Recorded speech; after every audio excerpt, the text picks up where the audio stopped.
ॐ अज्ञानतिमिरान्धस्य ज्ञानाञ्जनशलाकया चक्षुरुन्मिलितं येन तस्मै श्रीगुरवे नमः। श्रीचैतन्यमनोभीष्टं स्थापितं येन भूतले स्वयं रूपकदा मह्यं ददाति स्वपदान्तिकम्। वन्देऽहं श्रीगुरोः श्रीयुतापदकमलं श्रीगुरून् वैष्णवांश्च श्रीरूपं साग्रजातं सहगणरघुनाथान्वितं तं सजीवं साद्वैतं सावधूतं परिजनसहितं कृष्णचैतन्यदेवं श्रीराधाकृष्णपादान् सहगणललिता श्रीविशाखान्वितांश्च। हे कृष्णकरुणा सिन्धो दीनबन्धो जगत्पते गोपेश गोपिकान्ता राधाकान्ता नमोऽस्तुते। तप्तकाञ्चन गौराङ्गी राधे वृन्दावनेश्वरी वृषभानुसुते देवी प्रणमामि हरिप्रिये। वाञ्छकल्पतरुभ्यश्च कृपा सिन्धुभ्येव च पतितानां पावनेभ्यो वैष्णवेभ्यो नमो नमः। जय श्रीकृष्ण चैतन्य प्रभु नित्यानंद श्री अद्वैत गदाधर श्रीवासादि गौर भक्तवृंद। हरे कृष्णा कृष्ण कृष्ण हरे हरे, हरे राम राम राम हरे हरे। ഹരേ കൃഷ്ണ. നമുക്ക് 10ാമത്തെ അധ്യായത്തിലെ 10ാമത്തെ ശ്ലോകത്തിലേക്ക് കിടക്കാം. തേഷാം സതതയുക്താനാം ഭജതാം പ്രീതിപൂർവകം ദദാമി ബുദ്ധിയോഗം തം യേന മാമുപയാന്തി തേ. പ്രീതിപൂർവകം, പ്രീതിയോടുകൂടി ഭജതാം, ഭക്തിയുത സേവനം അനുഷ്ഠിക്കുന്ന സതതയുക്താനാം, സതതയുക്തന്മാരായ തേഷാം അവർക്ക്, തേ അവർ, യേന യാതെന്നുകൊണ്ട്, മാം എന്നെ, ഉപയാന്തി പ്രാപിക്കുമോ, താം ബുദ്ധിയോഗം ആ യഥാർത്ഥ ബുദ്ധിയെ ദദാമി ഞാൻ ദാനം ചെയ്യുന്നു. പ്രേമഭക്തിയോടെ എന്നെ സദാ ആരാധിക്കുന്നവർക്ക് എന്നെ പ്രാപിക്കാനുതകുന്ന ബുദ്ധിവിശേഷം ഞാൻ നൽകും. നോക്കൂ, ഈ ശ്ലോകത്തിൽ ഭഗവാനെ പ്രാപിക്കാനായിട്ട് നാം ഭഗവാനെ ആരാധിക്കുകയാണെങ്കിൽ അതിന് വേണ്ടുന്നുള്ള ബുദ്ധിവൈഭവം ഭഗവാൻ നൽകും. ബുദ്ധിയോഗം എന്ന വാക്ക് ഇവിടെ സാരഗർഭമാണ്. 2ാമത്തെ അധ്യായത്തിൽ ഭഗവാൻ അർജുനനോട് താൻ പല വിഷയങ്ങളെക്കുറിച്ച് വിവരിച്ചു കഴിഞ്ഞുവെന്നും മേലിൽ ബുദ്ധിയോഗത്തിൻ്റെ പദ്ധതി പറഞ്ഞു തരാമെന്നും പ്രസ്താവിച്ചുവല്ലോ.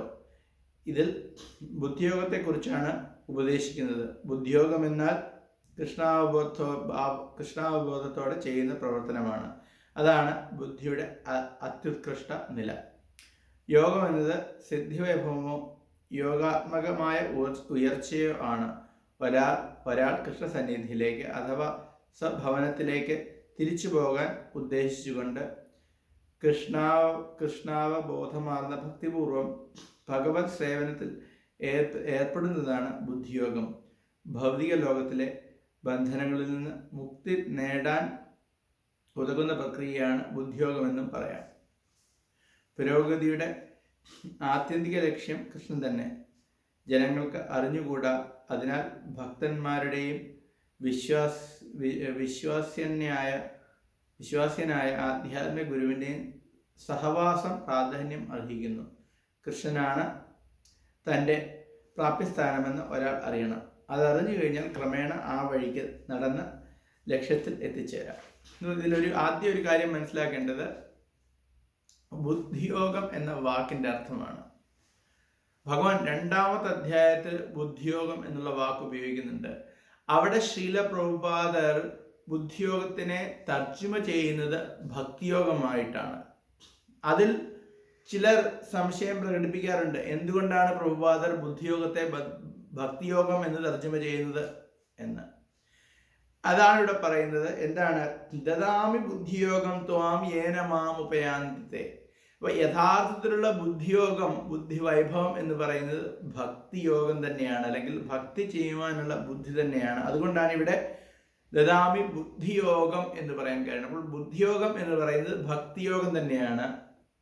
ഭക്തിയാമാം അഭിജാനന്തി, ഭക്തിയോടുകൂടി മാത്രമേ എന്നെ മനസ്സിലാക്കുവാൻ കഴിയുകയുള്ളൂ. ഭക്തി ഇല്ലെങ്കിൽ നമുക്ക് ഭഗവാനെ മനസ്സിലാക്കാൻ കഴിയില്ല. അതുകൊണ്ട് ഭക്തിയോഗത്തിലൂടെ അല്ലെങ്കിൽ ബുദ്ധിയോഗത്തിലൂടെ നമുക്ക് മാത്രമേ ഭഗവാനെ മനസ്സിലാക്കുവാൻ കഴിയുകയുള്ളൂ. അതുകൊണ്ടാണ് ഇവിടെ ബുദ്ധിയോഗം എന്ന പദം ഉപയോഗിച്ചത് ഇവിടെ പ്രഭുപാദർ പറയുന്നത് പോലെ ആധ്യാത്മിക ആചാര്യന്റെ സഹായം കൂടാതെ നമുക്ക് ഭക്തിയോഗത്തിൽ പുരോഗതി ഉണ്ടാവുകയില്ല. അതുകൊണ്ടാണ് നമുക്ക് ഒരു ആധ്യാത്മിക ഗുരുവിന്റെ ശിക്ഷണം നേടുകയും പിന്നീട് ദീക്ഷ സ്വീകരിക്കുകയും ചെയ്യേണ്ടതിൻ്റെ ആവശ്യകത. ജീവിത ലക്ഷ്യമെന്തെന്ന് അറിഞ്ഞിട്ടും കർമ്മഫലാസക്തി കൈവിടാത്തവനത്രേ കർമ്മയോഗി. നോക്കൂ, ജീവിതത്തിന്റെ അർത്ഥം മനസ്സിലാക്കിയാലും കർമ്മഫലങ്ങളുടെ ഫലത്തിൽ ആസക്തി ഉണ്ടെങ്കിൽ അത്തരത്തിലുള്ള ആളാണ് കർമ്മയോഗി. ലക്ഷ്യം കൃഷ്ണനാണെന്ന് അറിഞ്ഞാലും കൃഷ്ണനെ പറ്റിയുള്ള ഊഹാപോഹങ്ങളിൽ തൽപരനായിരിക്കുന്നവൻ ജ്ഞാനിയോഗിയാണ്. ലക്ഷ്യമറിഞ്ഞ് പൂർണ്ണമായി കൃഷ്ണാവബോധത്തോടെ ഭക്തിയുത സേവനം അനുഷ്ഠിക്കുന്നയാൾ ഭക്തിയോഗിയും. അതുതന്നെ ബുദ്ധിയോഗം അഥവാ പൂർണ്ണമായ യോഗം. ഇതാണ് ജീവിതത്തിന്റെ ഉന്നതമായ സമ്പൂർണ്ണാവസ്ഥ. അപ്പോൾ യോഗ പ്രക്രിയയിൽ ഒരാൾ കർമ്മത്തിൽ ഒരാളുടെ യോഗം അവസാനിപ്പിക്കുകയാണെങ്കിൽ അത്തരത്തിലുള്ള വ്യക്തിയെ കർമ്മയോഗി എന്ന് പറയുന്നു. അവിടെ കർമ്മഫലങ്ങളിൽ കാംക്ഷയുള്ള വ്യക്തി. അതിനുപരിയായിട്ട് ഉപനിഷത്തുകൾ പഠിച്ച ഊഹാപോഹ പ്രക്രിയയിലോടുകൂടി ഭഗവാന്റെ ബ്രഹ്മസത്യത്തെ അല്ലെങ്കിൽ ബ്രഹ്മ അവസ്ഥയെ അല്ലെങ്കിൽ ആ ബ്രഹ്മജ്യോതിസിനെ മനസ്സിലാക്കുവാൻ ശ്രമിക്കുന്നയാളാണ് ജ്ഞാനിയോഗി. എന്നാൽ പരിപൂർണ ഭക്തിയോടുകൂടി ഭഗവാനെ സേവിക്കുന്ന വ്യക്തിയാണ് ഭക്തിയോഗി. അപ്പൊ യോഗചര്യകളുടെ ഏറ്റവും ഉത്കൃഷ്ട സ്ഥാനം എന്ന് പറയുന്നത് ഭക്തി തന്നെയാണ്.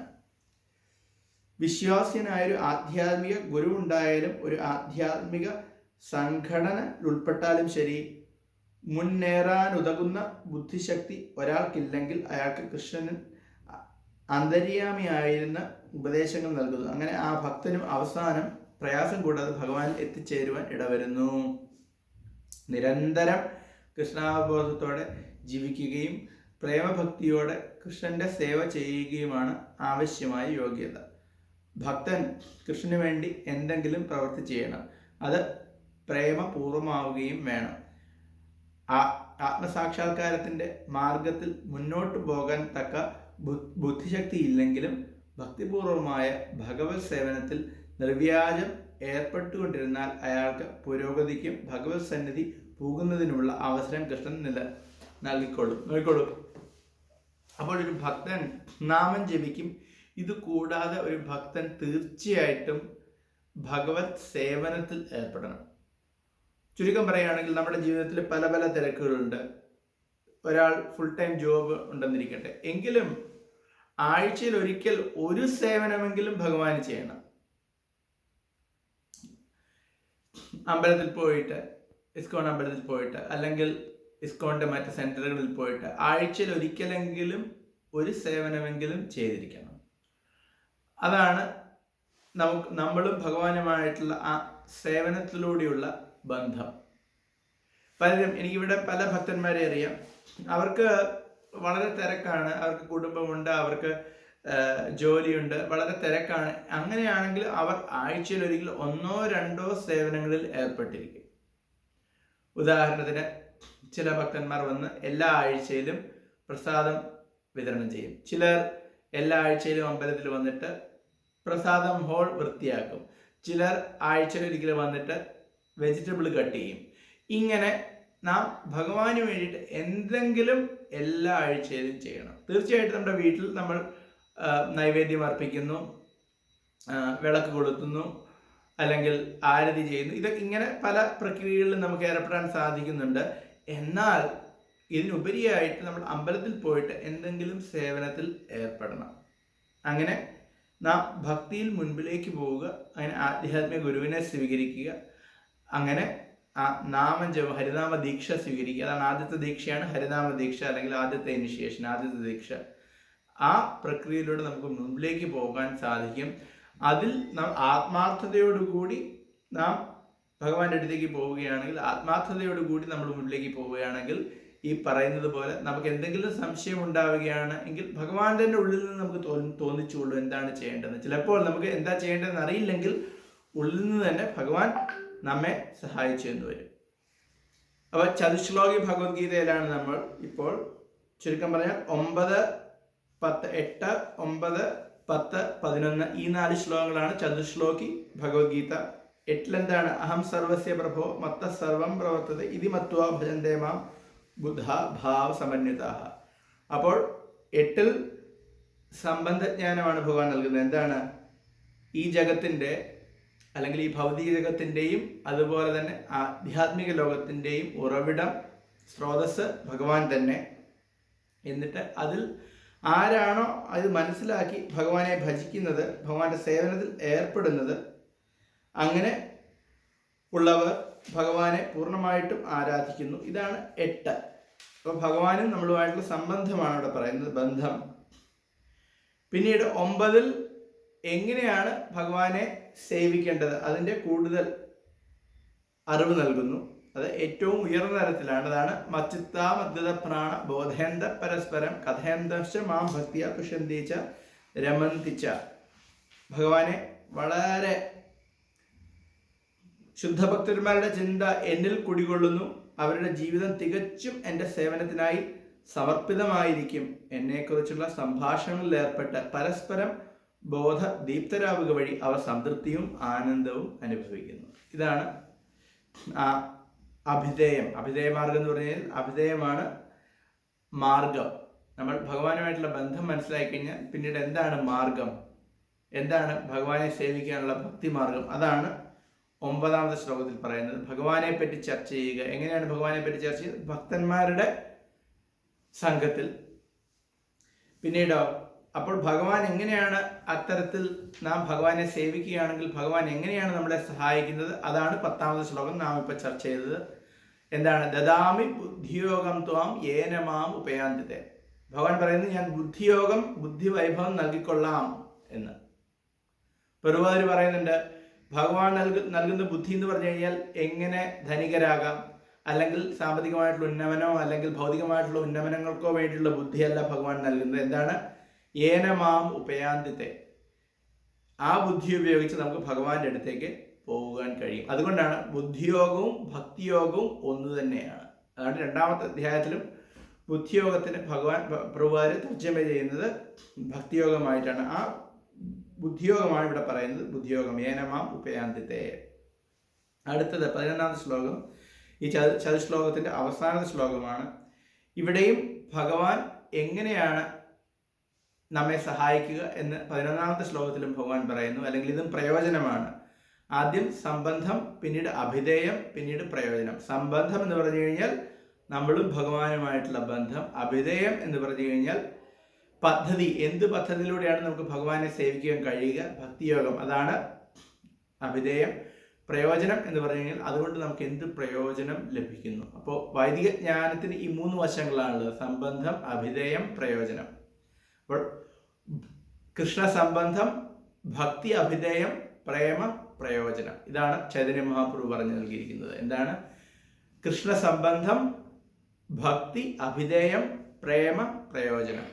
ഭക്തി ചെയ്യുന്നതുകൊണ്ട് എന്താണ് ലഭിക്കുന്നത്? പ്രേമഭക്തി. 11ാമത്തെ ശ്ലോകം. തേഷാമേവനുകമ്പാർത്ഥമഹ ജ്ഞാനജം തമഹ നാശേഷ്യാമ്യ ഭാവസ്തോ ജ്ഞാനദീപേന ഭാസ്വത.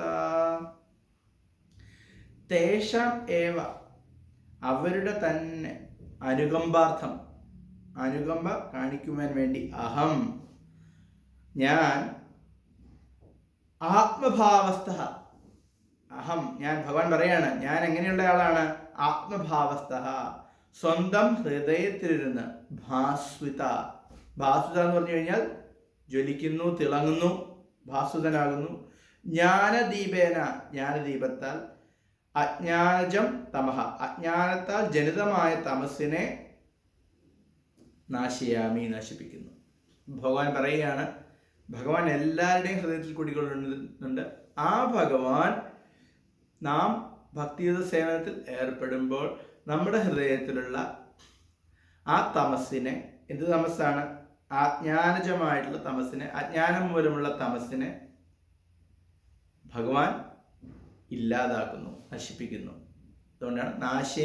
അതുകൊണ്ടാണ് തേഷാമേവ അനുകമ്പാർത്ഥം, അത്തരത്തിൽ ഭജിക്കുന്നവരുടെ അനുകമ്പയ്ക്കായിക്കൊണ്ട്, അനുകമ്പാർത്ഥം, അഹം അജ്ഞാനജം തമഹ, ഞാൻ അജ്ഞാനജമായിട്ടുള്ള തമസ്സിനെ, എങ്ങനെയുള്ള അഹമാണ്? ആത്മഭാവസ്ഥനായിട്ടുള്ള അഹം, അതായത് അന്തർയാമിയായിട്ടുള്ള പരമാത്മാവായിട്ടുള്ള ഞാൻ, നമ്മുടെ ഹൃദയത്തിലുള്ള ആ തമസ്സിനെ ജ്ഞാനമാകുന്ന ദീപത്താൽ നശിപ്പിക്കുന്നു.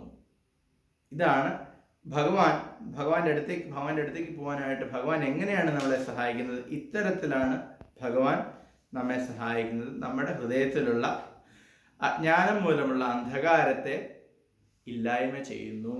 അങ്ങനെ നമുക്ക് ഭക്തിയിൽ പുരോഗതി ഉണ്ടാകുന്നു. അങ്ങനെ നമുക്ക് ഭക്തിയോടുകൂടി ഭഗവാനെ മനസ്സിലാക്കുവാനും ശുദ്ധഭക്തിയോടുകൂടി ഭഗവാനെ സേവിക്കുവാനും കഴിയുന്നു. അപ്പോൾ വിവർത്തനം: അവരിൽ സവിശേഷ അനുകമ്പയോടെ ഞാൻ ഹൃദയസ്ഥനായിട്ട് ജ്ഞാനദീപം കൊണ്ട് അവരുടെ അജ്ഞാനജന്യമായ തമസ്സിനെ അകറ്റുന്നു.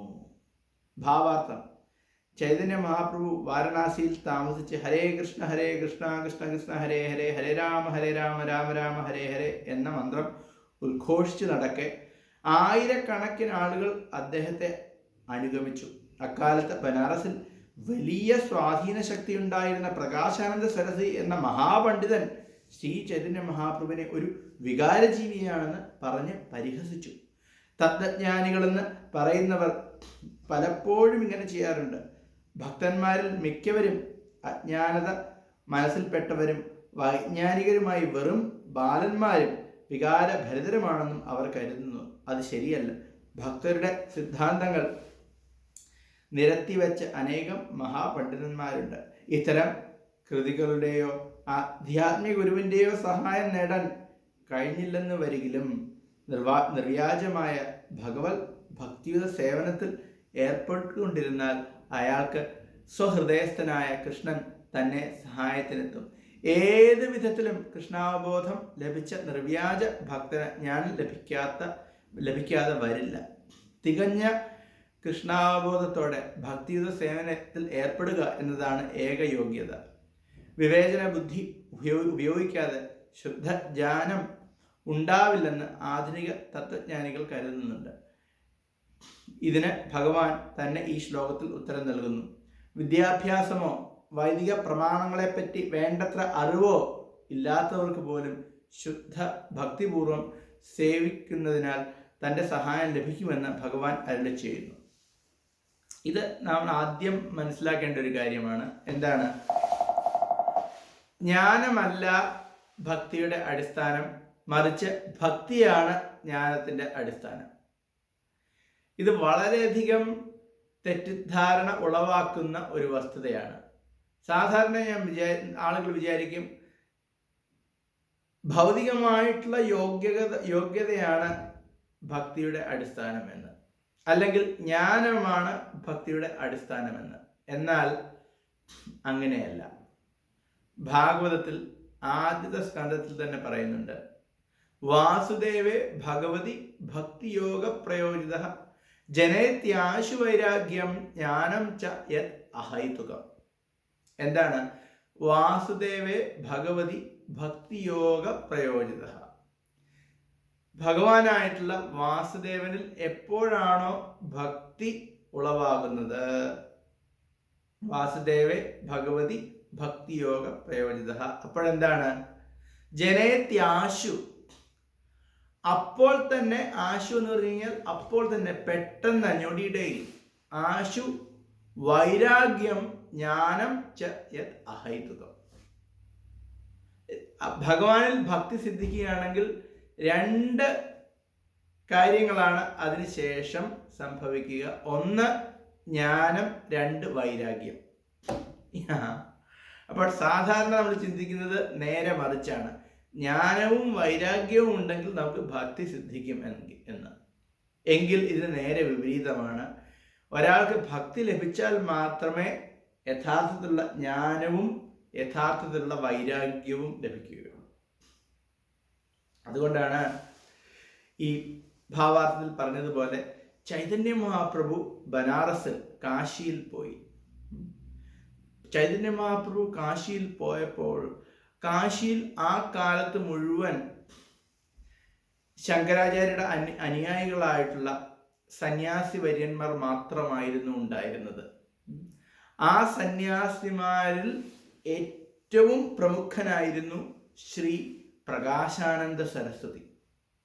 അപ്പോൾ പ്രകാശാനന്ദ സരസ്വതിയും അതുപോലെ തന്നെ ഉത്തമരായിട്ടുള്ള ആയിരക്കണക്കിന് സന്യാസികൾ ആയിരുന്നു അവിടെ ഉണ്ടായിരുന്നത്. എല്ലാവരും പ്രകാശാനന്ദ സരസ്വതിയുടെ ശിഷ്യന്മാരായിരുന്നു. ചൈതന്യ മഹാപ്രഭു കാശിയിലെത്തിയപ്പോൾ ചൈതന്യ മഹാപ്രഭു മറ്റെല്ലാ ദിക്കിലും ചെയ്തതുപോലെ ചൈതന്യ മഹാപ്രഭു നഗരസങ്കീർത്തനം ചെയ്തു. എല്ലാ ദിക്കിലും ഹരേ കൃഷ്ണ മഹാമന്ത്രം ഉച്ചരിച്ചുകൊണ്ട് വലിയ ഗാനാലാപനം, ആ ഗാനങ്ങളോട് കൂടി നൃത്തം, അങ്ങനെ വളരെ വികാരഭരിതനായിട്ട് നൃത്തമാടിക്കൊണ്ടിരുന്നു. ചൈതന്യ മഹാപ്രഭു കാശിയിലൂടെ സഞ്ചരിച്ചു കൊണ്ടിരുന്നപ്പോൾ ആയിരം ആളുകൾ ചൈതന്യ മഹാപ്രഭുവിനെ പിന്തുടർന്നു. എല്ലാവരും ചൈതന്യ മഹാപ്രഭുവിനെ കണ്ട് ആകൃഷ്ടരായി അവർ മറ്റെല്ലാം മറന്ന് ചൈതന്യ മഹാപ്രഭുവിനെ പിന്തുടർന്നു. ആ സമയത്ത് ഈ അദ്വൈതി സന്യാസിമാർ അവർ ചൈതന്യ മഹാപ്രഭുവിനെ കണ്ടപ്പോൾ അവർ പറഞ്ഞു തുടങ്ങി, ഇദ്ദേഹം കാവ്യവസ്ത്രമാണ് അണിഞ്ഞിരിക്കുന്നത്, കണ്ടാൽ സന്യാസിയാണെന്ന് തോന്നും, പക്ഷെ ഇദ്ദേഹം വെറുതെ ഭഗവാന്റെ നാമങ്ങൾ ഉച്ചരിക്കുന്നു, അതുപോലെ നൃത്തമാടുന്നു, കരയുന്നു, കണ്ടിട്ട് വെറും ഒരു വികാരജീവിയെ പോലെ, വെറുതെ എന്തൊക്കെയോ വികാരങ്ങൾ കാണിക്കുന്ന ഒരു വ്യക്തിയെ പോലെ തോന്നുന്നു. ഇത് കണ്ടാൽ ഏകദേശം ഒരു നാടകം പോലെയുണ്ട്. ഒരു സന്യാസി ഒരു സ്ഥലത്തിരുന്ന് ഉപനിഷത്തുകളെ വിശകലനം ചെയ്യുക, അങ്ങനെ ബ്രഹ്മത്തിൽ കുടികൊള്ളുക, എന്തിനാണ് ഇത്തരത്തിൽ വികാരഭരിതനായിട്ട് നൃത്തമാടുന്നത്? ഈ സന്യാസത്തിൽ എന്തോ തകരാറുണ്ട്. ഇതാണ് അന്ന് അവിടെ ഉണ്ടായിരുന്ന അദ്വൈതവാദികളായിട്ടുള്ള സന്യാസിമാർ പറഞ്ഞുകൊണ്ടിരുന്നത്. ഇത് കേട്ടപ്പോൾ അവിടെ രണ്ട് ഭക്തന്മാരുണ്ടായിരുന്നു. ഒന്ന് ചന്ദ്രശേഖരാചാര്യൻ, അതുപോലെ തന്നെ കാശി മിശ്ര. ഇങ്ങനെ രണ്ട് ചൈതന്യ മഹാപ്രഭുവിൻ്റെ ശിഷ്യരാണ്, വലിയ ഭക്തരാണ് കാശി മിശ്രയും ചന്ദ്രശേഖരാചാര്യരും. ഇവർക്കിത് കേട്ടപ്പോൾ വളരെ വിഷമമായി. ഇവർ ചിന്തിച്ചു, ചൈതന്യ മഹാപ്രഭു കേവലം ഒരു സന്യാസിയല്ല, ചൈതന്യ മഹാപ്രഭു സാക്ഷാൽ കൃഷ്ണനാണ്. അന്തഃകൃഷ്ണ ബഹിർഘോര കൃഷ്ണവർണം തൃഷാകൃഷ്ണം സംഘോ വാങ്കാസ്ത്രഭാഷണം യജ്ഞൈ സങ്കീർത്തനപ്രായ യജന്തിഹി സുമേധസ എന്ന് ഭാഗവതം പറയുന്നത് പോലെ ഉള്ള സാക്ഷാൽ കൃഷ്ണൻ തന്നെ രാധയുടെ ഭാവത്തിൽ അവതരിച്ചിരിക്കുന്ന ആ കൃഷ്ണൻ സന്യാസിയുടെ രൂപത്തിലാണ്. എങ്കിലും വെറും സന്യാസിയല്ല, ഭഗവാൻ തന്നെയാണ്. സന്യാസ ഗച്ഛാമശാന്ത നിഷ്ഠാശാന്തിപാരായണ എന്ന് വിഷ്ണു സഹസ്രനാമത്തിൽ പറയുന്നു. ഭഗവാന്റെ ഒരു അവതാരത്തിൽ മാത്രമേ സന്യാസം സ്വീകരിച്ചിട്ടുള്ളൂ. അപ്പോൾ ഇവർക്ക് അതിയായിട്ടുള്ള ആഗ്രഹം, ഇങ്ങനെ ഈ സന്യാസി വര്യന്മാർ ഒരിക്കലും ചൈതന്യ മഹാപ്രഭുവിനെ നിന്ദിക്കരുത്, എങ്ങനെയെങ്കിലും ഈ സന്യാസിമാർ ചൈതന്യ മഹാപ്രഭുവിനെ പറ്റിയുള്ള യഥാർത്ഥത്തിലുള്ള അറിവ് നേടിക്കൊടുക്കണം, അവർക്ക് ഈ നിന്ദയിൽ നിന്ന് ഒഴിവാക്കണം, അവർ ഭക്തരായിട്ട് മാറണം എന്നിവർ വളരെയധികം ആഗ്രഹിച്ചു. ചൈതന്യ മഹാപ്രഭു ഭഗവാനായിരിക്കുക, അദ്ദേഹത്തിന് അന്തർയാമിയാണ്, അദ്ദേഹത്തിന് എല്ലാവരുടെയും ഹൃദയത്തിലുള്ള ആഗ്രഹങ്ങൾ അറിയാം. ഒരു ദിവസം ഒരു ബ്രാഹ്മണൻ ചൈതന്യ മഹാപ്രഭുവിനെ ഉച്ചയ്ക്ക് ആഹാരത്തിനായിട്ട് ഭിക്ഷയ്ക്കായിട്ട് ക്ഷണിച്ചു. ആ ക്ഷണം ചൈതന്യ മഹാപ്രഭു സ്വീകരിച്ചു. ഈ ബ്രാഹ്മണൻ ചൈതന്യ മഹാപ്രഭു കൂടാതെ മറ്റെല്ലാ സന്യാസിവര്യന്മാരെയും ആ ഭിക്ഷയ്ക്കായിട്ട് ക്ഷണിച്ചു. അപ്പോൾ പ്രകാശാനന്ദ സരസ്വതിയും അദ്ദേഹത്തിൻ്റെ ആയിരക്കണക്കിന് ശിഷ്യന്മാരും അതുപോലെ തന്നെ ചൈതന്യ മഹാപ്രഭു ഉച്ചയ്ക്ക് അവിടെ എത്തി. ചൈതന്യ മഹാപ്രഭു അവിടെ എത്തിയപ്പോൾ ഒരു മണ്ഡപത്തിൽ പ്രകാശാനന്ദ സരസ്വതി ഇരിക്കുന്നു. അദ്ദേഹമാണ് ഈ സന്യാസിവര്യന്മാരുടെ നേതാവ്. അതിനു ചുറ്റും മറ്റെല്ലാ സന്യാസിമാരും ഇരിക്കുന്നുണ്ട്. ചൈതന്യ മഹാപ്രഭു അവിടെ എത്തിയപ്പോൾ തന്നെ എല്ലാവരും വളരെ ആകാംക്ഷയോടെ ചൈതന്യ മഹാപ്രഭുവിനെ നോക്കി. എന്നിട്ട് അവർ ചൈതന്യ മഹാപ്രഭുവിൽ ആകൃഷ്ടരായി. പക്ഷേ ചൈതന്യ മഹാപ്രഭു ആ മണ്ഡപത്തിൽ കയറിയില്ല. മറിച്ച് ആളുകൾ കാല് കഴുകുന്ന സ്ഥലത്ത് ഇരുന്നു. അപ്പോൾ പ്രകാശാനന്ദ സരസ്വതിയും ശിഷ്യന്മാരും മണ്ഡപത്തിന് മുകളിൽ, ചൈതന്യ മഹാപ്രഭു കാല് കഴുകുന്ന ആ നിലത്ത്. ചൈതന്യ മഹാപ്രഭു അവിടെ ഇരുന്നപ്പോൾ ആ ചൈതന്യ മഹാപ്രഭുവിന്റെ പ്രഭാവത്തിൽ എല്ലാവരും ആകർഷകരായി എന്ന് മാത്രമല്ല, അവർ ചൈതന്യ മഹാപ്രഭുവിന്റെ ശരീരത്തിൽ നിന്ന് വമിക്കുന്ന ജ്യോതിസ് കണ്ട് വളരെ വളരെ ആകൃഷ്ടരായി. എന്തുകൊണ്ടാണ്? ഭഗവാന്റെ ശരീരത്തിൽ നിന്നാണ് ബ്രഹ്മജ്യോതിസ് പ്രസരിക്കുന്നത്. ആ പ്രസരിക്കുന്ന ബ്രഹ്മജ്യോതിസാണ് ഈ മായാവാദി സന്യാസിമാരുടെ പരമ ലക്ഷ്യം. അങ്ങനെ ഈ ജ്യോതിസ് കണ്ട് ഇവർ ആകർഷകരായി. പ്രകാശാനന്ദ സരസ്വതി മണ്ഡപത്തിൽ നിന്ന് ചോട്ടിലേക്ക് ഇറങ്ങി ചൈതന്യ മഹാപ്രഭുവിൻ്റെ കൈ പിടിച്ച് മുകളിലേക്ക് കൊണ്ടുവന്നു. എന്നിട്ട് പറഞ്ഞു, അങ്ങ് ഇത്തരത്തിൽ നിലത്ത് ഇരിക്കേണ്ട ആളല്ല, അങ്ങ് മണ്ഡപത്തിൽ നമ്മോടൊപ്പം ഇരിക്കൂ എന്ന് പറഞ്ഞ് മുകളിലേക്ക് കൊണ്ടുവന്ന് അദ്ദേഹം ചൈതന്യ മഹാപ്രഭുവിൻ്റെ ആ സന്യാസിവര്യന്മാരുടെ മധ്യത്തിൽ ഇരുത്തി. എന്നിട്ട് പ്രകാശാനന്ദ സരസ്വതി ചൈതന്യ മഹാപ്രഭുവിനോട് ചോദിച്ചു, അങ്ങ് വളരെ പ്രഭാവശാലിയായ ഒരു സന്യാസിയാണ്, എന്നിട്ടും അങ്ങ് എന്തിനു വേണ്ടിയിട്ടാണ് ഇതുപോലെ നാമം ജപിക്കുന്നത്? ഒരു സന്യാസിയുടെ ധർമ്മം എന്ന് പറയുന്നത് ബ്രഹ്മസൂത്രം പഠിക്കുക എന്നുള്ളതാണ്. അതുപോലെ തന്നെ ബ്രഹ്മത്തിനെ പറ്റി വിശകലനം ചെയ്യുക എന്നുള്ളതാണ്. ഉപനിഷത്തുകൾ പഠിക്കുക, അത് വിശകലനം ചെയ്യുക എന്നുള്ളതാണ്. ആയിരിക്കെ അങ്ങ് എന്തിനാണ് കേവലം ഒരു വികാരജീവിയെ പോലെ നാമം ജപിക്കുന്നതും നൃത്തമാടുന്നതും? ഇത് കേട്ടപ്പോൾ ചൈതന്യ മഹാപ്രഭു പറഞ്ഞു, ഞാൻ എൻ്റെ ഗുരുവിൻ്റെ അടുത്ത് പോയപ്പോൾ എൻ്റെ ഗുരു എന്നോട് പറഞ്ഞു, ന വേദാന്തേർ അധികാർ, നിനക്ക് വേദാന്തത്തിനുള്ള അധികാരമില്ല. നീ ഒരു കാര്യം മാത്രമേ ചെയ്യേണ്ടതുള്ളൂ, നീ ഹരേ കൃഷ്ണ മഹാമന്ത്രം ജപിക്കുക. അപ്പം അദ്ദേഹം പറഞ്ഞു, മൂർഖത്തുമി. ഇതാണ് ഈശ്വരപരി ഇങ്ങനെ പറഞ്ഞു എന്നാണ് ചൈതന്യ മഹാപ്രഭു പറയുന്നത്. അദ്ദേഹത്തിൻ്റെ ഗുരു എന്താണ്? മൂർഖത്തുമി, നീ ഒരു മൂർഖനാണ്, അതുകൊണ്ട് നിനക്ക് വേദാന്തത്തിനുള്ള അധികാരമില്ല, അതുകൊണ്ട് ഈ ഹരേ കൃഷ്ണ മഹാമന്ത്രം ജപിച്ചുകൊള്ളൂ എന്ന്. എന്നിട്ട് പറഞ്ഞു, ഗുരു എനിക്ക് ഈ ഹരേ കൃഷ്ണ മഹാമന്ത്രം ഉപദേശിച്ച് നൽകി. അതിനുശേഷം ഞാൻ ഹരേ കൃഷ്ണ മഹാമന്ത്രം ജപിച്ചു തുടങ്ങി. അത് ജപിച്ചു തുടങ്ങിയപ്പോൾ എൻ്റെ കണ്ണിൽ നിന്ന് ധാരധാരയായിട്ട് കണ്ണുനീർ ഒഴുകി തുടങ്ങി.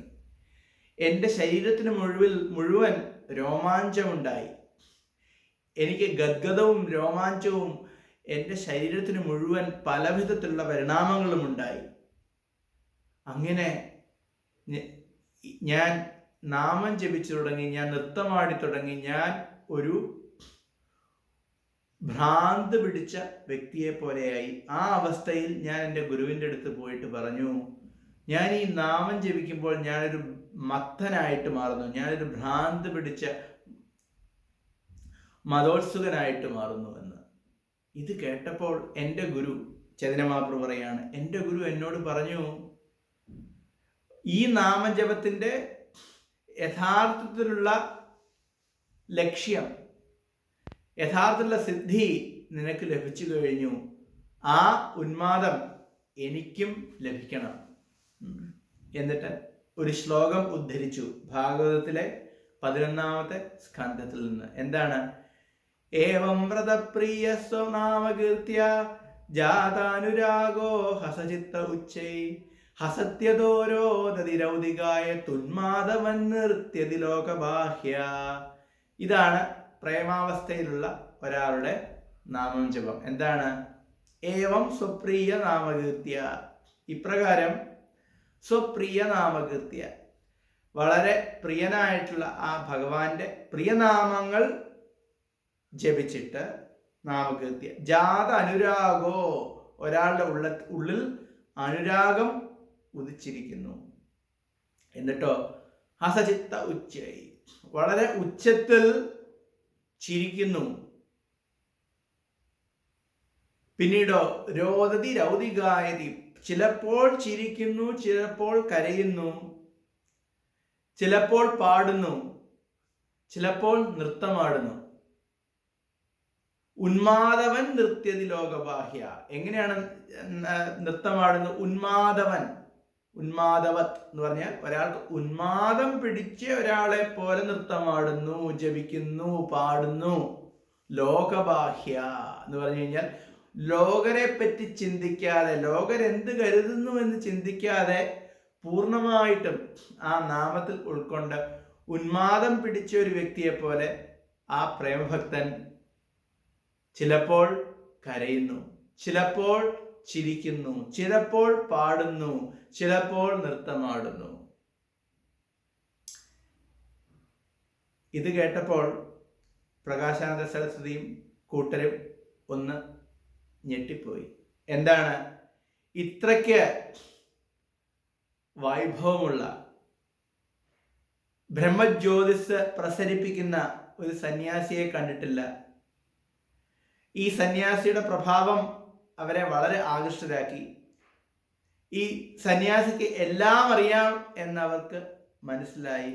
എന്നിരുന്നാലും എന്താണ് ഈ സന്യാസി പറയുന്നത്? മൂർഖതുമി, ഞാൻ വെറും മൂർഖനാണെന്നാണ് എൻ്റെ ഗുരു പറഞ്ഞത്. എനിക്ക് വേദാന്തത്തിന് അധികാരമില്ലെന്നാണ് പറഞ്ഞത്.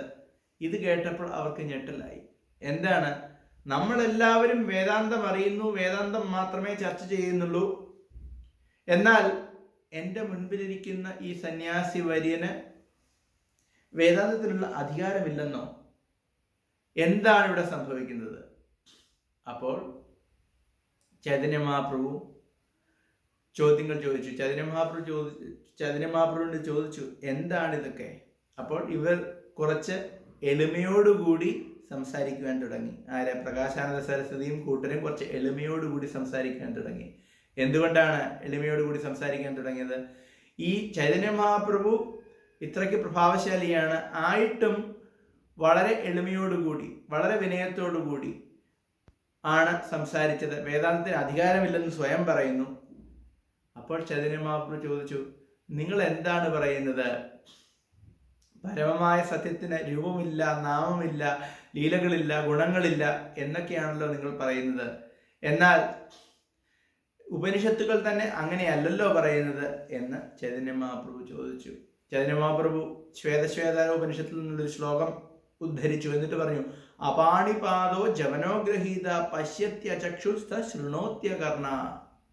എന്താണ്? പരമമായിട്ടുള്ള സത്യത്തിന് അപാണിപാദനാണ്. ആ പാണി എന്ന് പറഞ്ഞാൽ എന്താണ്? പാണി, കരങ്ങൾ ഇല്ല. അപാദ, പാദങ്ങളില്ല. പക്ഷെയോ ജവനോ ഗ്രഹീത, പക്ഷെ നൈവേദ്യം അർപ്പിച്ചു കഴിഞ്ഞാൽ ആ പരമമായിട്ടുള്ള സത്യം നൈവേദ്യം സ്വീകരിക്കുന്നു. കയ്യോ കാലോ ഇല്ലെങ്കിലും നാം നൈവേദ്യം അർപ്പിച്ചാൽ ആ പരമമായിട്ടുള്ള സത്യം സ്വീകരിക്കുന്നു. പശ്യത്യ ചക്ഷു, ചക്ഷുസില്ലെങ്കിലും കണ്ണുകളില്ലെങ്കിലും എല്ലാം കാണാൻ കഴിയുന്നു. പശ്യത്യ അചക്ഷു സ ശൃണോത്യ കർണഃ, സഹ ശൃണോതി, എല്ലാം കേൾക്കുന്നു. ആ കർണഃ, കർണങ്ങളില്ലെങ്കിലും ചെവി ഇല്ലെങ്കിലും. അപ്പോൾ ഇതിന്റെ അർത്ഥം എന്താണെന്ന് ചോദിച്ചു. പരമമായിട്ടുള്ള സത്യത്തിന് നാമവും രൂപവും ഗുണങ്ങളും ഒന്നും തന്നെ, ലീലകളും ഒന്നും തന്നെ ഇല്ലെങ്കിൽ എങ്ങനെയാണ് എല്ലാം കാണാനും കേൾക്കുവാനും കഴിയുന്നത്? അപ്പൊ അവർക്ക് ഉത്തരമുണ്ടായില്ല. അതുകൊണ്ട് ചൈതന്യമാവ് പറഞ്ഞു, ഭഗവാന് അല്ലെങ്കിൽ പരമമായ സത്യത്തിന് നാമമില്ല എന്നതുകൊണ്ട് ഉദ്ദേശിക്കുന്നത് ആ പരമമായിട്ടുള്ള സത്യത്തിന്റെ നാമങ്ങൾ ഭൗതികമല്ല എന്നാണ്, അല്ലാതെ നാമമില്ല എന്നല്ല. അപ്പൊ ഭഗവാന്റെ നാമം കൃഷ്ണ, രാമ തുടങ്ങിയ നാമങ്ങൾ, അല്ലെങ്കിൽ നാരായണൻ, വിഷ്ണു തുടങ്ങി ഈ നാമങ്ങൾ ഭൗതിക നാമങ്ങളല്ല. അത് ഭൗതിക ശബ്ദമല്ല, അത് ആത്മീയ ശബ്ദമാണ്. പിന്നീടോ ഭഗവാൻ നിർഗുണനാണ്. തീർച്ചയായിട്ടും ഭഗവാൻ നിർഗുണൻ ആണെന്നതിൻ്റെ അർത്ഥം ഭഗവാന് ഭൗതികമായിട്ടുള്ള ഗുണങ്ങളില്ല, മറിച്ച് ഭഗവാന്റെ ഗുണങ്ങളെല്ലാം ആത്മീയമാണ്. അതുകൊണ്ടാണ് ഭാഗവത്തിലെ 10-ാമത്തെ സ്കന്ധത്തിൽ 14-ാമത്തെ അധ്യായത്തിൽ പറയുന്നത് എന്താണ്? ഗുണാത്മനസ്തേ ഗുണാൻ വിമാതും. ഗുണാത്മന, ഭഗവാനെ വിളിക്കുന്നത് ഗുണാത്മാവെന്നാണ്. ഗുണാത്മ അല്ലെങ്കിൽ ഗുണങ്ങളുടെ എല്ലാം സ്വരൂപമാണ് ഭഗവാൻ. എന്ത് ഗുണങ്ങളാണ്? ഇതെല്ലാം ആത്മീയ ഗുണങ്ങളാണ്. ഭഗവാന് രൂപമില്ല എന്ന് പറയുന്നത് എന്തുകൊണ്ടാണ്? ഭഗവാന് ഭൗതികമായിട്ടുള്ള രൂപമില്ല.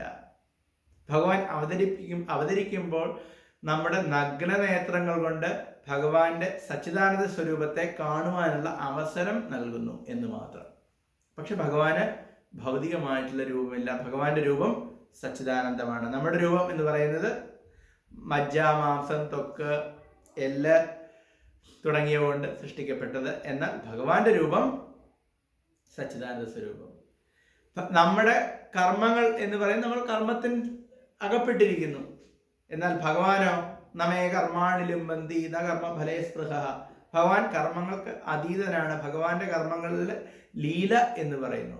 ലീല എന്ന് പറയുന്നത് ഭഗവാന്റെ സ്വ ഇച്ഛയാൽ ചെയ്യുന്ന പ്രവർത്തനങ്ങളാണ് ലീലകൾ. അത് ആത്മീയമാണ്. അതുകൊണ്ട് അതും കർമ്മവുമായിട്ട് യാതൊരു ബന്ധവുമില്ല. ഇതാണ് ഭഗവാന്റെ നാമരൂപ ഗുണ ലീലാദികൾ. അപ്പോൾ ഭഗവാന്റെ നാമരൂപ ഗുണ ലീലാദികൾ ആത്മീയമാണ്. ഇത് ചൈതന്യ മഹാപ്രഭു പ്രകാശാനന്ദ സരസ്വതിക്ക് പറഞ്ഞു നൽകി. അപ്പോൾ അവർക്കിത് മനസ്സിലായി. അങ്ങനെ അവർക്ക് എന്തുകൊണ്ടാണ് ഈ അറിവ് മനസ്സിലാക്കുവാൻ കഴിഞ്ഞത്? അതാണ് അതിൻ്റെ പൊരുൾ. ഭഗവാന്റെ കൃപയില്ലാതെ ഒരിക്കലും ഇത് മനസ്സിലാക്കുവാൻ സാധിക്കില്ല. അതുകൊണ്ടാണ് പറയുന്നത് ഭാഗവതത്തിൽ പ്രസാദ ലേശാനുഗ്രഹീത ഏവഹി ജാനാദിതത്വം ഭഗവൻ മഹിംനോ നാചാന്യ ഏകോപി ചിരൻ വിചിന്നൻ. എന്താണ് പ്രസാദ ലേശാനുഗ്രഹ ഏവഹി? ഭഗവാന്റെ പ്രസാദത്തിന്റെ ഒരു ലേശം പോലും ഇല്ലെങ്കിൽ എന്താണ് ഒരാൾക്ക് ഭഗവാന്റെ മഹിമ എന്തെന്ന് മനസ്സിലാക്കുവാൻ കഴിയില്ല. അങ്ങനെ ഈ അദ്വൈതികളായിട്ടുള്ള ഈ സന്യാസിമാർക്ക് ഇതിനു മുമ്പ് ഭഗവാന്റെ മഹിമ എന്തെന്ന് മനസ്സിലാക്കുവാൻ കഴിഞ്ഞില്ല. പക്ഷെ അവർക്ക് എങ്ങനെയാണ് ചൈതന്യ മഹാപ്രഭുവിന്റെ കൃപ ലഭിച്ചത്? ചൈതന്യ മഹാപ്രഭുവിനെ നിലത്തിരിക്കുകയായതുകൊണ്ട് അവിടെ നിന്ന് മണ്ഡപത്തിലേക്ക് കയറ്റുവാനായിട്ട് പ്രകാശാനന്ദ സരസ്വതി സഹായിച്ചു. ആ സേവനമാണ് ചൈതന്യ മഹാപ്രഭുവിന്റെ കൃപാകടാക്ഷത്തിന്റെ ഹേതു. അങ്ങനെയാണ് ഈ മായാവാദി സന്യാസിമാർക്ക് കൃപ ലഭിച്ചത്. അങ്ങനെ അവരെല്ലാവരും വൈഷ്ണവരായിട്ട് മാറി. അവരെല്ലാവരും ഹരേകൃഷ്ണ മഹാമന്ത്രം ജപിച്ചു തുടങ്ങി. അതാണ് ഇവിടെ നമുക്ക് മനസ്സിലാക്കാൻ പറ്റുന്നത്. ഭഗവാൻ ആണ് ഹൃദയത്തിൽ നിന്ന് അജ്ഞാനമാകുന്ന ആ ഇരുട്ടിനെ അല്ലെങ്കിൽ അജ്ഞാനമാകുന്ന തമസിനെ ജ്ഞാനദീപത്താൽ നശിപ്പിച്ച് അത് ഭാസുകമാക്കുന്നത്, അതിനെ പ്രകാശിപ്പിക്കുന്നത്, ഉള്ളിലെ യഥാർത്ഥത്തിലുള്ള അറിവ് നൽകുന്നത് ഭഗവാനാണ്. ഇതാണ് ഭഗവാന്റെ കൃപ. അതുകൊണ്ട് നമുക്ക് ഭഗവത്ഗീത മനസ്സിലാക്കണമെങ്കിൽ അല്ലെങ്കിൽ ഭക്തിമാർഗം മനസ്സിലാക്കണമെങ്കിൽ നാം ഭക്തർക്ക് നമ്മൾ എന്തെങ്കിലും സേവനം ചെയ്യണം. അതുപോലെ തന്നെ ഭഗവാനെ സേവിക്കണം. ഇതിലൂടെ മാത്രമേ നമുക്ക് ഭക്തി എന്തെന്ന് മനസ്സിലാക്കുവാനുള്ള കൃപ ലഭിക്കുകയുള്ളൂ. അതല്ലെങ്കിൽ ഭഗവത്ഗീത ഒരിക്കലും മനസ്സിലാവില്ല. ഭഗവത്ഗീത എത്ര വേണമെങ്കിലും പഠിക്കാം, പക്ഷെ ഭക്തി എന്താണെന്ന് മനസ്സിലാവില്ല. ഭഗവത്ഗീത പഠിച്ചതിന് ശേഷം ചിന്തിക്കും, എന്തിനാണ് കൃഷ്ണൻ പറയുന്നത് ഞാനാണ് ഭഗവാൻ, എന്നെ ആരാധിക്കാൻ പറയുന്നു? എന്തുകൊണ്ടാണ്? പല ദേവന്മാരില്ലേ ഈ ലോകത്തിൽ, എന്തിനാണ് കൃഷ്ണൻ തന്നെ എന്നെ ആരാധിക്കണമെന്ന് പറയുന്നത്? ഇങ്ങനെ പല ചോദ്യങ്ങളും വരും. അവർക്കത് ഉൾക്കൊള്ളാൻ കഴിയില്ല. അതുപോലെ തന്നെ കർമ്മ, ജ്ഞാന, ധ്യാന, ഭക്തി 4 യോഗങ്ങളാണ് ഭഗവത്ഗീതയിൽ പറയുന്നത്. എന്തിനാണ് ഈ ഭക്തിയോഗം മാത്രം ചെയ്യാൻ പറയുന്നത്? ഇങ്ങനെ പല ചോദ്യങ്ങളും ഉണ്ടാകും. എന്നാൽ ഭക്തിയുത സേവനത്തിൽ ഏർപ്പെട്ട് ഭഗവാന്റെ നാമം ജപിക്കുകയാണെങ്കിൽ ഇതെല്ലാം വ്യക്തമായിട്ട് വരും. ഇതെല്ലാം മനസ്സിലാക്കുവാൻ സാധിക്കും. നിരപേക്ഷ തത്വത്തെ, പരമതത്വത്തെ, പരമദിവ്യോത്തമ പുരുഷനെ ഊഹാപോഹങ്ങൾ കൊണ്ട് മനസ്സിലാക്കാനാവില്ലെന്ന് കൃഷ്ണൻ അർജുനനോട് പറയുന്നു. മാനസിക പ്രയത്നം കൊണ്ട് മാത്രം ഭഗവാനെക്കുറിച്ച് അറിയാനോ അദ്ദേഹത്തെ പ്രാപിക്കാനോ സാധിക്കുകയില്ല. അത്രയും മാഹാത്മ്യം ഉണ്ട് അദ്ദേഹത്തിന്. മനുഷ്യൻ ഊഹാപോഹ വ്യഗ്രനായിക്കൊണ്ട് കോടാനുകോടി വർഷങ്ങൾ കഴിച്ചു കൂട്ടിയാലും ശരി, ഭക്തനല്ലെങ്കിൽ പരമതത്വ പ്രേമിയല്ലെങ്കിൽ ഒരിക്കലും ആ പരമസത്യത്തെ, കൃഷ്ണനെ അറിയാൻ സാധിക്കുകയില്ല. ഭക്തിപൂർവം ചെയ്യുന്ന സേവനം കൊണ്ട് മാത്രം അദ്ദേഹം പ്രസാദിക്കൂ. ഭഗവാൻ തൻ്റെ അചിന്ത്യ ശക്തിയാൽ ഭക്തന്റെ ഹൃദയത്തിൽ സ്വയം വെളിവാകും. ഒരു ശുദ്ധ ഭക്തന്റെ ഹൃദയത്തിൽ കൃഷ്ണൻ എപ്പോഴും വാഴുന്നുണ്ട്. സൂര്യ തേജസ്വിയായ അവിടുത്തെ സാന്നിധ്യത്തിൽ അജ്ഞാനാന്ധകാരം ഉടൻ നീങ്ങിപ്പോകുന്നു. അങ്ങനെയാണ് ഭഗവാൻ ശുദ്ധ ഭക്തജനത്തോടുള്ള വിശേഷകാരുണ്യം കാട്ടുന്നത്. അനേക കോടി ജന്മങ്ങളിലെ ഭൗതികതാ സമ്പർക്കം മൂലം അടിഞ്ഞുകൂടിയ മാലിന്യത്തിൽ ധൂസരമാണ് മനുഷ്യഹൃദയം. ഭക്തിയുത സേവനത്തിലേർപ്പെട്ട് നിരന്തരം ഹരേകൃഷ്ണ മഹാമന്ത്രം ഉച്ചരിച്ചാൽ ഈ ധൂളിപടലം വേഗത്തിൽ നീങ്ങിപ്പോകും. വിശുദ്ധ ജ്ഞാനത്തിൻ്റെ വേദിയിലേക്ക് ഉയർത്തപ്പെടുന്നു. ഈ ഭക്തിയുത സേവനം കൊണ്ട്, മന്ത്രജപം കൊണ്ട് മാത്രമേ വിഷ്ണുവാദമാകുന്ന ആത്യന്തിക ലക്ഷ്യം പ്രാപിക്കുവാൻ കഴിയൂ. ഊഹാപോഹങ്ങൾക്കും വാദങ്ങൾക്കും അവിടെ എത്തിക്കാനുള്ള കഴിവില്ല. ജീവിതത്തിന് വേണ്ടുന്ന ഭൗതികാവശ്യങ്ങളെ പറ്റി ഭക്തൻ വിഷമിക്കേണ്ടതില്ല. ഉത്കണ്ഠയും വേണ്ട. ഹൃദയത്തിലെ അന്ധകാരം നീങ്ങിപ്പോയാൽ ഭക്തന്റെ ജീവിതത്താൽ സന്തുഷ്ടനായ ഭഗവാൻ ആവശ്യങ്ങളെല്ലാം നിറവേറ്റിക്കൊടുക്കും. അതാണ് ഭഗവത്ഗീതയിലെ ഉപദേശങ്ങളുടെ സാരം. ഭഗവത്ഗീതാ പഠനം വഴി ഒരാൾക്ക് ഭഗവാന് സ്വയം സമർപ്പിതനായി തീരുവാൻ കഴിയും. ഭക്തിപൂർവ്വം കൃഷ്ണന്റെ സേവനത്തിൽ മുഴുകുകയും ചെയ്യാം. സർവവും ഭഗവാൻ ഏറ്റെടുക്കുന്നതോടെ ഭക്തൻ ഭൗതിക യജ്ഞങ്ങളിൽ നിന്നെല്ലാം തികച്ചും മുക്തനാകുന്നു.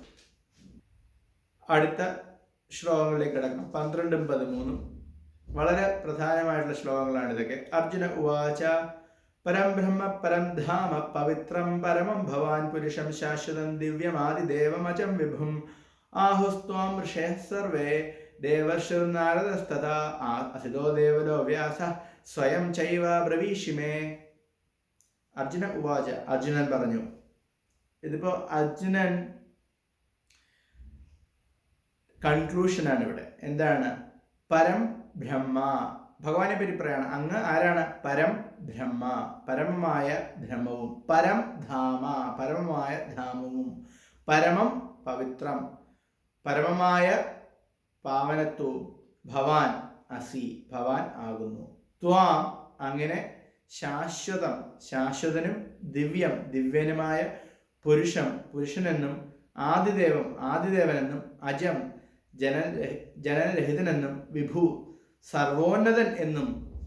സർവേ, എല്ലാം. ഋഷികളും. തഥാ, അപ്രകാരം. ദേവർഷി, ദേവർഷികളായ. നാരദ, നാരദനും. അസിത, അസിതനും. ദേവല, ദേവനും. വ്യാസ, വ്യാസനും. ആഹു, പറയുന്നു. സ്വയം ഏവ, അങ്ങ് സ്വയം തന്നെ. മേ, എനിക്കായിക്കൊണ്ട്, എന്നോട്. ബ്രവീഷി, പറയുകയും ചെയ്യുന്നു. ഇത് ഭഗവാന്റെ സത്യം എന്തെന്ന്, ഭഗവാന്റെ യഥാർത്ഥത്തിലുള്ള അവസ്ഥ എന്തെന്ന് ഉദ്ഘോഷിക്കുന്ന ഒരു ശ്ലോകമാണിത്. അർജുനൻ പറയുന്നു, അങ്ങ് പരമദിവ്യോത്തമ പുരുഷനാണ്. പരമമായ ധാമവും പവിത്രമായതും നിരപേക്ഷതത്വവും ഭവൻ. ആദിപുരുഷനും അജനും മഹാനുമാണ് അങ്ങെന്ന് ദേവർഷിയായ നാരദനും അസിതൻ, ദേവലൻ, വ്യാസൻ മുതലായ എല്ലാ ഋഷികളും ഊന്നി പറയുന്നു. ഇപ്പോൾ അങ്ങ് സ്വയം എന്നോട് ഇത് വ്യക്തമായി പറയുകയും ചെയ്യുന്നു. ആരാണ് ഭഗവാൻ ശ്രീകൃഷ്ണൻ? പരംബ്രഹ്മ, പരമമായ ബ്രഹ്മം. പരംബ്രഹ്മം എന്ന് പറയുന്നത് ഭഗവാൻ ശ്രീകൃഷ്ണനാണ്. ഇതാണ് ഇവിടെ അർജുനൻ അരുളി ചെയ്യുന്നത്. അർജുനൻ പറയുന്നത് എന്താണ്? ഇത് ഞാൻ വെറുതെ പറയുന്നതല്ല. മറ്റ് ഋഷിവര്യന്മാരെല്ലാവരും ഉദ്ഘോഷിച്ചു കഴിഞ്ഞു. ആരൊക്കെയാണ്? നാരദൻ പറഞ്ഞു, ദേവർഷിയായിട്ട് നാരദൻ പറയുന്നു ഭഗവാനാണ് പരമമായിട്ടുള്ള സത്യം, പരബ്രഹ്മം. പിന്നീടോ അസിതനും ദേവനും വ്യാസനും എല്ലാവരും ഉദ്ഘോഷിക്കുന്നു ഭഗവാൻ തന്നെയാണ് പരമമായിട്ടുള്ള സത്യം, ശ്രീകൃഷ്ണനാണ് പരമമായിട്ടുള്ള സത്യം. പിന്നീട് ഇപ്പോൾ എന്താണ്? സ്വയം ചൈവ ബ്രവീഷിമേ, ഇപ്പോൾ അങ്ങ് സ്വയം എന്നോട് ഇത് പറഞ്ഞു നൽകുന്നു. അപ്പോൾ ഈ ശ്ലോകത്തിൽ നമുക്ക് മനസ്സിലാക്കാം, അർജുനൻ ഭഗവാന്റെ പരമമായിട്ടുള്ള സ്ഥാനത്തെ ലോകർക്കായി പറഞ്ഞു നൽകുകയാണ് ചെയ്യുന്നത്. അപ്പോൾ കൃഷ്ണൻ കേവലം ഒരു ദേവനോ അല്ലെങ്കിൽ ഒരു കുറച്ച് അധികം ശക്തിയുള്ള ഒരു പ്രഭാവശാലിയായുള്ള ഒരു വ്യക്തിയോ അല്ല, മറിച്ച് പരമമായിട്ടുള്ള സത്യം, പരംബ്രഹ്മം ശ്രീകൃഷ്ണ ഭഗവാനാണ്. ഭാവാർത്ഥം പറയുന്നു, ഇവിടെ ഭഗവാൻ ആധുനിക തത്വചിന്തകർക്ക് ഒരവസരം നൽകുകയാണ്. പരമപ്രഭു വ്യക്തിഗത ജീവാത്മാവിൽ നിന്ന് വ്യത്യസ്തനാണെന്ന് ഈ ശ്ലോകം സൂചിപ്പിക്കുന്നുണ്ടല്ലോ. പരമാത്മാവും ജീവാത്മാവും രണ്ടും രണ്ടാണ്. അതിവിടെ പറയുന്നുണ്ട്. എന്താണ്? പരംബ്രഹ്മം എന്ന് പറയുന്നത് ജീവാത്മാവല്ല, പരംബ്രഹ്മം ഭഗവാൻ മാത്രമാണ്. അർജുനൻ ഭഗവത്ഗീതയുടെ കഴമ്പായ ഈ അധ്യായത്തിലെ 4 ശ്ലോകങ്ങൾ കേട്ട ശേഷം സർവ സംശയങ്ങളും തീർന്ന് കൃഷ്ണനെ പരമപുരുഷനായി അംഗീകരിച്ചുകൊണ്ട് ഘോഷിക്കുന്നു, അങ്ങ് പരംബ്രഹ്മമാണ്, പരമപുരുഷനാണ്. ചരാചരങ്ങളുടെ എല്ലാം ഉൽപ്പത്തി തന്നിൽ നിന്നാണെന്ന് മുമ്പ് തന്നെ കൃഷ്ണൻ പറഞ്ഞിട്ടുണ്ട്. എല്ലാ ദേവന്മാരും മനുഷ്യരും അവിടുത്തെ ആശ്രിതരാണ്.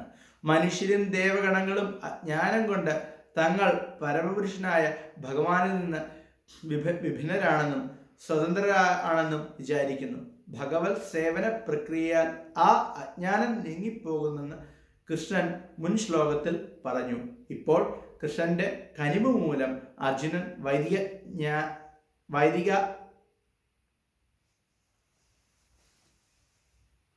വൈദികാജ്ഞായുടെ പിൻബലത്തിൽ അദ്ദേഹത്തിന്റെ പരമതത്വമായി അംഗീകരിക്കാൻ കഴിയുന്നു. കൃഷ്ണൻ തൻ്റെ ആത്മമിത്രമായതുകൊണ്ട് അർജുനൻ അദ്ദേഹത്തെ നിരപേക്ഷ തത്വമെന്നും പരമപുരുഷനെന്നും മറ്റും മുഖസ്തുതിക്ക് പറയുകയല്ല. അർജുനന്റെ ഈ വാക്കുകൾക്ക് പ്രമാണ്യമുണ്ട്. ഭക്തിയോടെ സേവന നിരന്തനായിരിക്കുന്നവനെ ഭഗവാനെ അറിയുവാൻ കഴിയുകയുള്ളെന്ന് വൈദിക ജ്ഞാനം മറ്റാർക്കും ഇത് സാധ്യമല്ല. ഈ ശ്ലോകത്തിൽ അർജുനൻ പറയുന്ന ഓരോ പദവും വേദങ്ങൾ സ്ഥിരീകരിച്ചിട്ടുണ്ട്. ഇതാണ് അർജുനൻ മുഖസ്തുതിക്ക് പറയുന്നതല്ല, വേദങ്ങളിലും അതുപോലെ തന്നെ മറ്റ് ആചാര്യന്മാരും പറയുന്ന കാര്യം മാത്രമാണ് അർജുനൻ ഇവിടെ പറയുന്നത്. പരബ്രഹ്മമാണ് ചരാചരങ്ങളുടെ എല്ലാം വിശ്രമസ്ഥാനമെന്ന് കേനോപനിഷത്തിൽ കാണുന്നു. എല്ലാം എന്നിൽ വിശ്രമിക്കുന്നുവെന്ന് കൃഷ്ണനും പറയുന്നുണ്ട്. 7ാമത്തെ അധ്യായത്തിലും ഭഗവാൻ പറഞ്ഞു. ഇപ്പോൾ ഇവിടെ ചതുശ്ലോകി ഭഗവത്ഗീതയിൽ ആദ്യത്തെ ശ്ലോകത്തിൽ 8ാമത്തെ ശ്ലോകത്തിലും എല്ലാം സ്ഥിതി ചെയ്യുന്നത് എന്നിൽ തന്നെയാണെന്ന് ഭഗവാൻ പറഞ്ഞു.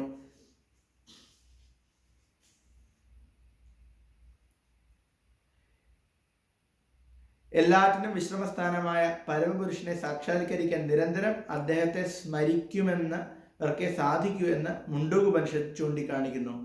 ഭക്തിയുത സേവനത്തിന്റെ ഒരു പ്രക്രിയയാണ് നിരന്തരമായ ഈ കൃഷ്ണാനുസ്മരണം. കൃഷ്ണനെ ഭക്തിപൂർവ്വം സേവിക്കുന്നത് കൊണ്ട് മാത്രമേ ഒരാൾക്ക് തൻ്റെ യഥാർത്ഥ സ്ഥിതി മനസ്സിലാക്കാനും ഭൗതിക ശരീരത്തോടുള്ള ബന്ധം ഉപേക്ഷിക്കുവാനും സാധിക്കൂ. പവിത്രരിൽ വെച്ച് പവിത്രനാണ് പരമപുരുഷനായ ഭഗവാനെന്ന് വേദങ്ങൾ വാഴ്ത്തുന്നു. കൃഷ്ണന്റെ ഈ അത്യന്ത പവിത്രത മനസ്സിലാക്കാൻ പാപങ്ങൾ നീങ്ങി വിശുദ്ധരായിരിക്കും. ഭഗവാനെ സ്വയം സമർപ്പിക്കാതെ ആർക്കും പാപപ്രവർത്തനങ്ങളിൽ നിന്ന് ഒഴിവാക്കാനാവില്ല. അർജുനൻ ഇവിടെ വേദാനുസൃതമായി കൃഷ്ണന്റെ പരമ പവിത്രതയെ അംഗീകരിക്കുന്നു. നാരദാദികളായ എല്ലാ മഹാത്മാക്കളും ളെയും പോലെ തന്നെ കൃഷ്ണൻ പരമദിവ്യോത്തമ പുരുഷനാണ്. കൃഷ്ണനെ എപ്പോഴും ധ്യാനിക്കുകയും അദ്ദേഹവുമായിട്ടുള്ള തൻ്റെ ദിവ്യമായ ബന്ധത്തെ ആസ്വദിക്കുകയും വേണം. പരമമായ സത്തയത്രേ കൃഷ്ണൻ. ശാരീരിക ആവശ്യങ്ങളോ ജനന മരണങ്ങളോ അദ്ദേഹത്തിനില്ല. അർജുനൻ മാത്രമല്ല, വൈദിക കൃതികളെല്ലാം പുരാണങ്ങളും ചരിത്രങ്ങളും ഇത് ഊന്നിപ്പറയുന്നുണ്ട്. ഭഗവത്ഗീത 4ാം അധ്യായത്തിൽ ഭഗവാൻ സ്വയം അരുളി ചെയ്യുന്നു, എനിക്ക് ജനനമില്ല. ധാർമ്മിക തത്വങ്ങൾ പുനഃസ്ഥാപിക്കാൻ വേണ്ടിയാണ് ഞാൻ ഈ ഭൂമിയിൽ പ്രത്യക്ഷപ്പെടുന്നത്. ഭഗവാനാണ് പരമമായ ഉത്ഭവസ്ഥാനം. എല്ലാ കാരണങ്ങളുടെയും കാരണമായ ഭഗവാൻ വേറൊരു കാരണമില്ലെന്ന് മാത്രമല്ല, എല്ലാം ഭഗവാനിൽ നിന്ന് ഉത്ഭവിക്കുന്നതുമാണ്. ഈ പരിപൂർണ ജ്ഞാനം പരമപുരുഷന്റെ കരുണയാൽ മാത്രമേ ലഭിക്കുകയുള്ളൂ. അർജുനൻ ഇവിടെ പറയുന്നതെല്ലാം ഭഗവത് കാരണത്താൽ മാത്രമാണ്. നമുക്ക് ഭഗവത്ഗീത മനസ്സിലാക്കണമെന്നുണ്ടെങ്കിൽ ഈ 2 ശ്ലോകങ്ങളുടെയും പ്രസ്താവനകൾ അതേപടി സ്വീകരിക്കേണ്ടിയിരിക്കുന്നു. ഇതിനാണ് പാരമ്പര്യം അഥവാ ഗുരുശിഷ്യ പരമ്പരാരീതി എന്ന് പറയുന്നത്. ഒരു ഗുരുശിഷ്യ പരമ്പരയിൽ പെടാത്തവർക്ക് ഭഗവത്ഗീത മനസ്സിലാക്കാൻ സാധിക്കുകയില്ല. ഇന്നത്തെ ആധുനിക വിദ്യാഭ്യാസം ഇതിന് പറ്റിയതല്ല. നിർഭാഗ്യവശാൽ ആധുനിക വിദ്യാഭ്യാസത്താൽ അഹങ്കരിക്കുന്നവർ വേദഗ്രന്ഥങ്ങളിൽ നിരവധി വ്യക്തമായ തെളിവുകൾ ഉണ്ടായിട്ടും കൃഷ്ണൻ ഒരു സാധാരണ വ്യക്തിയാണെന്ന് പിടിവാശി മൂലമുള്ള ഉറച്ച വിശ്വാസം വെച്ചു പുലർത്തുന്നു. നമുക്ക് ഈ കൃഷ്ണന്റെ ഈ സ്ഥാനം മനസ്സിലാക്കുവാൻ കഴിയുന്നത് ഈ ഗുരുശിഷ്യ പരമ്പര ഉള്ളത് കൊണ്ട് മാത്രമാണ്. അല്ലെങ്കിൽ വെറുതെ ഏതെങ്കിലും ഭഗവത്ഗീത വായിച്ചു കഴിഞ്ഞാൽ ഈ അറിവ് ലഭിക്കില്ല. വിവർത്തനമുണ്ടെങ്കിൽ പോലും നമുക്കിത് അംഗീകരിക്കാൻ സാധിക്കില്ല. അതുകൊണ്ടാണ് പരമ്പരയുടെ പ്രാധാന്യം. പരമ്പരയില്ലെങ്കിൽ നമുക്കൊരിക്കലും യഥാർത്ഥത്തിലുള്ള അറിവ് ലഭിക്കുകയില്ല എന്നാണ് ഇവിടെ പറയുന്നത്. അത് വളരെ വ്യക്തമായിട്ടുള്ളൊരു കാര്യമാണ്. പരമ്പരയില്ലാതെ ഭഗവാനെ പറ്റിയുള്ള സത്യം നമുക്കൊരിക്കലും മനസ്സിലാക്കാൻ സാധിക്കില്ല. അടുത്ത ശ്ലോകവും വളരെ രസകരമാണ്. എന്തുകൊണ്ടെന്ന് കഴിഞ്ഞാൽ അടുത്ത ശ്ലോകത്തിൽ അർജുനൻ പറയുകയാണ്, അങ്ങ് പറയുന്നതെല്ലാം ഞാൻ അംഗീകരിക്കുന്നു. സർവമേതം മൃതം മന്യേ യത്മാം വദസി കേശവ നഹിതേ ഭഗവൻ വ്യക്തിം വിതുർദേവാനദാനവ. ഇവിടെ അർജുനൻ പറയാം, അല്ലയോ കൃഷ്ണ, അങ്ങ് പറഞ്ഞതെല്ലാം ഞാൻ അതേപടി സത്യമായി മനസ്സിലാക്കി സ്വീകരിക്കുന്നു. 14ാമത്തെ ശ്ലോകമാണ്. പ്രഭോ, ദേവദേവന്മാർക്കോ ദാനവന്മാർക്കോ അവിടുത്തെ വ്യക്തിത്വം മനസ്സിലാക്കാൻ കഴിയില്ല. അപ്പൊ അർജുനൻ ഇവിടെ പൂർണ്ണമായിട്ട് പറയുകയാണ്, ഭഗവാൻ എന്താണ് പറയുന്നത് എല്ലാം മനസ്സിലായി കഴിഞ്ഞു, ഭഗവാന്റെ സ്ഥാനം മനസ്സിലായി. എന്നിട്ട് പൂർണ്ണമായിട്ട് ഇവിടെ അർജുനൻ പറയുകയാണ്. അതാണ് 14ാമത്തെ ശ്ലോകം. അവിശ്വാസികൾക്കും അസുരബുദ്ധികൾക്കും കൃഷ്ണനെ മനസ്സിലാക്കാൻ സാധ്യമല്ലെന്ന് അർജുനൻ വ്യക്തമാക്കുന്നു. ദേവന്മാർ പോലും അദ്ദേഹത്തെ അറിയുന്നില്ല. എന്നിരിക്കെ ആധുനിക ലോകത്തിലെ പണ്ഡിതന്മാരെന്ന് നടിക്കുന്നവരെ കുറിച്ച് എന്തു പറയാൻ? ഭഗവത് കരുണ കൊണ്ട് മാത്രമേ പരമസത്യവും പരിപൂർണമായും കൃഷ്ണൻ തന്നെയാണെന്ന് അർജുനന് ബോധം ഉദിച്ചത്. അദ്ദേഹത്തിന്റെ വഴിയാണ് ഏവരും സ്വീകരിക്കേണ്ടത്. അർജുനൻ ഭഗവത്ഗീതയുടെ പ്രാമാണികതയെ ഉൾക്കൊണ്ട് 4ാം അധ്യായത്തിൽ വിവരിച്ചതുപോലെ ഗുരുശിഷ്യ പരമ്പര വഴിക്കുള്ള ഗീതാ വിജ്ഞാനം കാലക്രമേണ നഷ്ടപ്പെട്ടു പോയി. നമ്മൾ 4ാമത്തെ അധ്യായത്തിൽ നോക്കിയല്ലോ, സയോഗോ കാലേന നഷ്ടപരന്തവ. കൃഷ്ണൻ അർജുനനെ തൻ്റെ ഉറ്റ സുഹൃത്തും മഹാഭക്തനുമായി കരുതിയത് കൊണ്ടാണ് ഈ പാരമ്പര്യ പദ്ധതിയെ അർജുനനിലൂടെ പുനഃസ്ഥാപിച്ചത്. ഗീതോപനിഷത്ത് അഥവാ ഭഗവത്ഗീതയുടെ മുഖവരിയിൽ പ്രസ്താവിച്ചതുപോലെ പാരമ്പര്യമായ വഴിക്ക് തന്നെയാണ് ഈ ജ്ഞാനം നേടേണ്ടതും. പാരമ്പര്യ സമ്പ്രദായം നശിച്ചപ്പോൾ അതിനെ പുനരുദ്ധരിക്കുവാനായി അർജുനൻ തിരഞ്ഞെടുക്കപ്പെട്ടു. കൃഷ്ണൻ ഉപദേശിച്ചതെല്ലാം അർജുനൻ അനുസരിച്ചുവെന്ന് അനുകരണീയമത്രേ. അങ്ങനെ ചെയ്താൽ ഭഗവത്ഗീതയുടെ കാതലെന്തെന്ന് മനസ്സിലാക്കാം. അപ്പോൾ മാത്രമേ കൃഷ്ണൻ പരമദിവ്യോത്തമ പുരുഷനാണെന്ന് അറിയാൻ നമുക്ക് കഴിയൂ. ഇതേ കഴിഞ്ഞ ശ്ലോകത്തിൽ പറഞ്ഞ കാര്യം തന്നെയാണ് ഇവിടെ സ്പഷ്ടമാക്കുന്നത്. ഇവിടെ ഭാവാർത്ഥത്തിലും അതേ കാര്യം തന്നെ സ്പഷ്ടമാക്കുന്നു. ഹരേ കൃഷ്ണ.